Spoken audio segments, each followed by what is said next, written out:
आज आमच्या ट्रिपचा तिसरा दिवस आहे आणि मसुरीहून एक खूपच शांत आणि एका सुंदर ठिकाणी जाणार आहोत.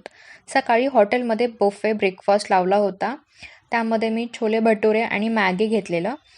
हे हॉटेल उंचावर वसलेलं आहे. इथल्या विंडोमधून निसर्गाचा छान व्ह्यू दिसतो. चहा घेतल्यानंतर मी या हॉटेलच्या आवारामध्ये सकाळी कोवळ्या उन्हामध्ये वॉक केला. त्यानंतर मसुरीमधून हॉटेल चेकआउट केलं आणि कनातालकडे पुढचा प्रवास सुरू केला. मसूर ते कनातालला जाताना आम्ही धनोल्टी येथे थांबलो. धनोल्टीचं इको पार्क खूपच प्रसिद्ध आहे. स्वच्छ वातावरण, उंच झाडं आणि शांतता मनाला अगदी रिलॅक्स करून टाकते. धनोल्टीचं इको पार्क हे मसुरीपासून थोडं पुढे गढवाल हिमालयाच्या कुशीत वसलेलं एक अत्यंत शांत आणि स्वच्छ पर्यटन स्थळ आहे. हे पार्क अंबर आणि धरा अशा 2 भागांमध्ये विभागलेलं आहे.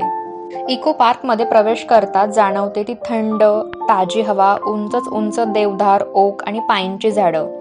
इथे कोणताही शहराचा गोंगाट नाही, फक्त पक्ष्यांचा किलबिलाट आहे, वाऱ्यांची सळसळ आहे. या पार्कमध्ये सुंदर वॉकिंग ट्रॅक्स पण आहेत, जे हलक्या ट्रेकसारखं वाटतं.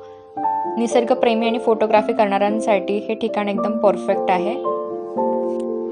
हे ठिकाण खास करून त्यांच्यासाठी आहे जे शांतता, मेडिटेशन किंवा फक्त निसर्गात वेळ घालवायला येतात. आता पुढचा प्रवास सुरू केला कनाताल जवळ बसलेलं सुरकंडा देवी टेम्पलकडे. पूर्वी हे मंदिर गाठण्यासाठी साधारण 2 ते 3 किलोमीटर चढाचा ट्रेक करावा लागत होता. आता रोपवे सुविधेमुळे अवघ्या 5 ते 7 मिनिटात आपण थेट मंदिराजवळ पोहोचू शकतो. सुरकंडा देवी ही माता सतीचं एक शक्तिपीठ मानलं जातं. मंदिराच्या परिसरातून दिसणारे दृश्य खरंच ब्रेथटेकिंग आहे. हिमालयाच्या पर्वतरांगा, खोल दऱ्या, स्वच्छ हवामानाची दूरवरची शिखरं, रोपवेमधून जात असताना काचेतून खाली दिसणारी दरी, घनदाट जंगल.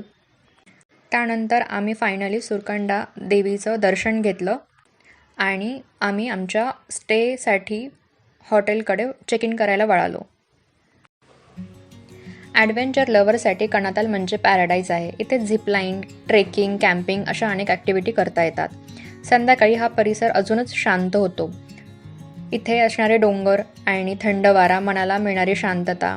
आणि कनातालमध्ये आणखीन एक जादू म्हणजे इथे स्टार गेझिंग करताना वेळ कसा जातो हे कळतच नाही. आजचा दिवस इथेच संपवते. पुन्हा भेटू पुढच्या व्लॉगमध्ये.